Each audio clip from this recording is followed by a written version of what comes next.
Hello class 8, कैसे हो आप सभी। तो आज हम एक्सरसाइज 3.2 करने वाले हैं क्लास 8 एनसीईआरटी जो लेटेस्ट है ना, जो लेटेस्ट बुक आई है उसके अकॉर्डिंग। तो क्वेश्चन नंबर 1 डिस्कस करते हैं। हमें कह रहा है find x in the following figure.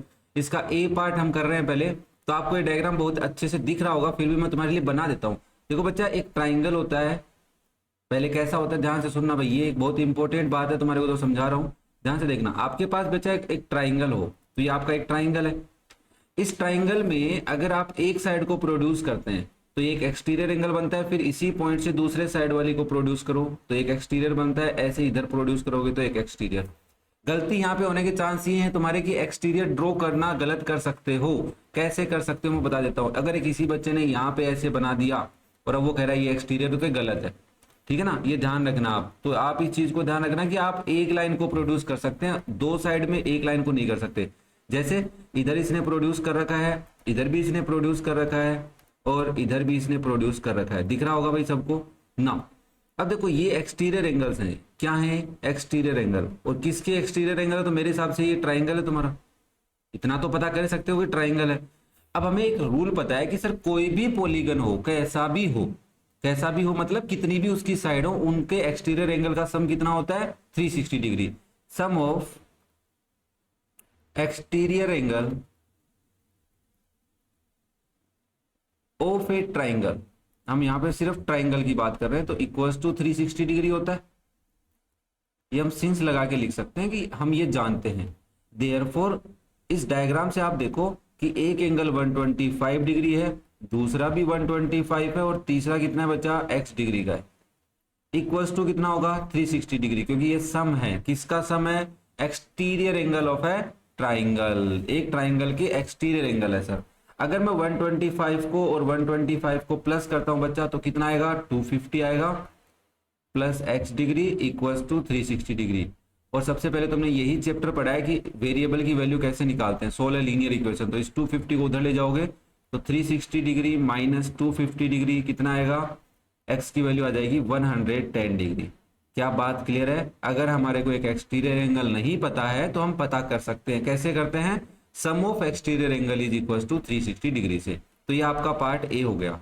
B part देखो, ये डायग्राम हमें गिवन है।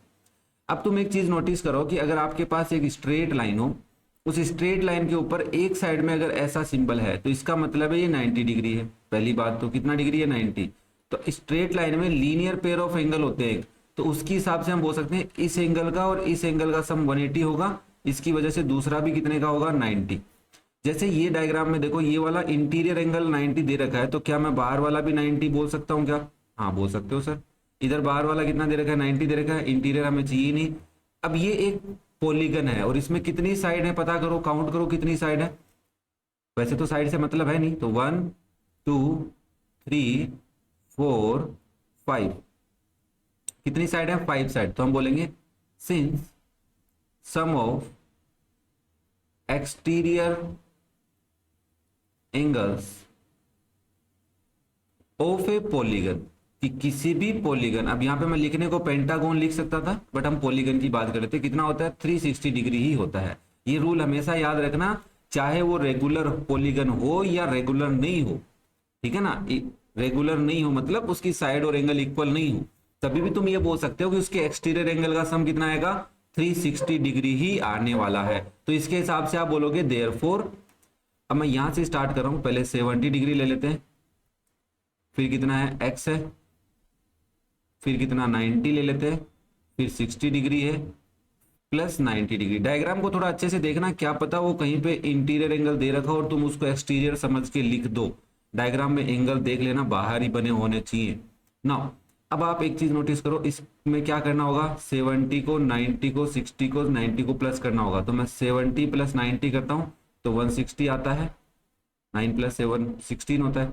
6 प्लस 9 करेंगे तो 15, 150 हो जाएगा, प्लस x इक्वल्स टू 360, और ये हो जाएगा 310 degree, plus x equals to 360, और यहाँ से x की वैल्यू आ जाएगी 360 माइनस 310 डिग्री लगाना बच्चा। तो x की वैल्यू कितनी आ जाएगी? 50 डिग्री।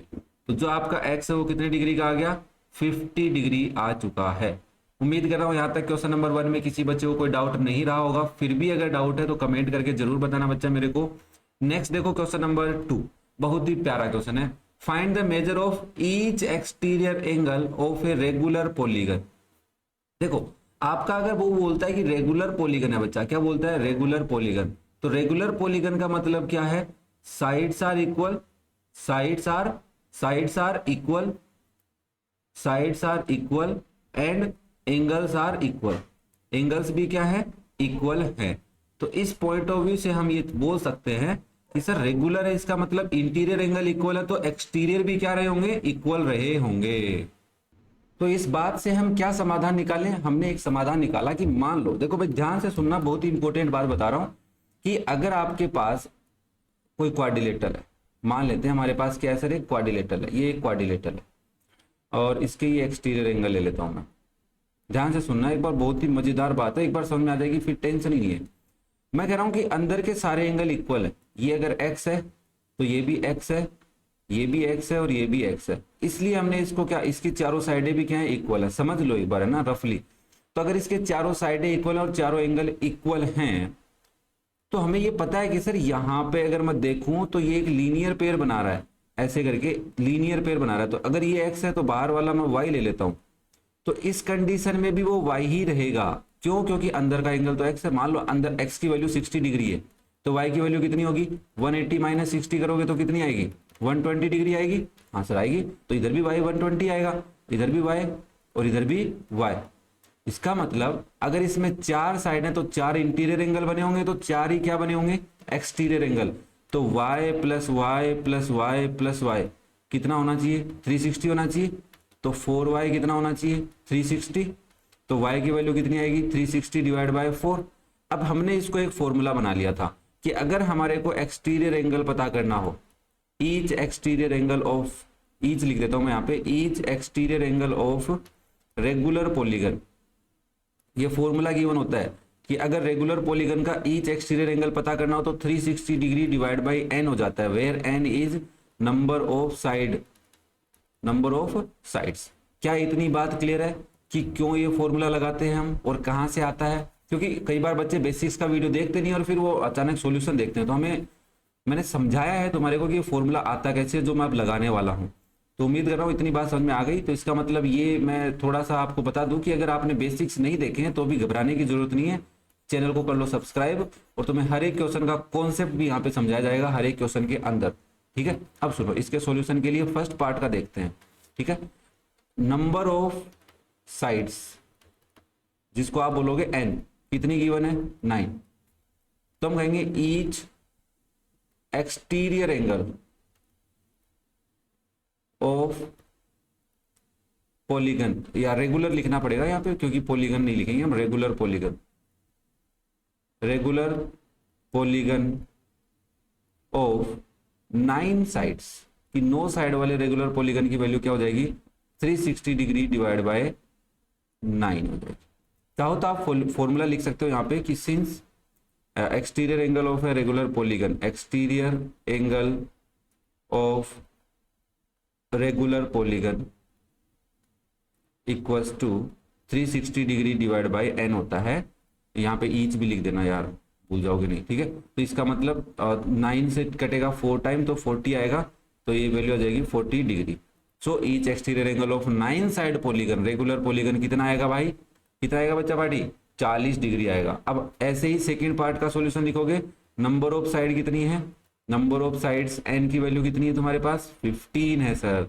तो बोलोगे सो ईच एक्सटीरियर एंगल कितना हो जाएगा बताओ? 360 डिग्री डिवाइड बाय 15। अब 15 की टेबल 5 से कट कर लेता हूं मैं और 3 से कर लेते हैं। 3 5 जा और 3 1 जा 2 जा 0 जा, हाँ 120 बाय 5। अब 5 से कैंसिल कर लो डिग्री में, 5 2 जा 10, 5 4 जा 20, तो 24 डिग्री। जितनी बड़ी साइड होती रहेगी एंगल उतना छोटा होता रहेगा, जितनी ज्यादा साइडें होंगी। तो ये आपका सेकंड क्वेश्चन का सॉल्यूशन हो गया।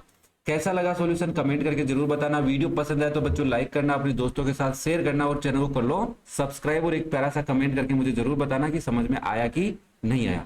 Thank you.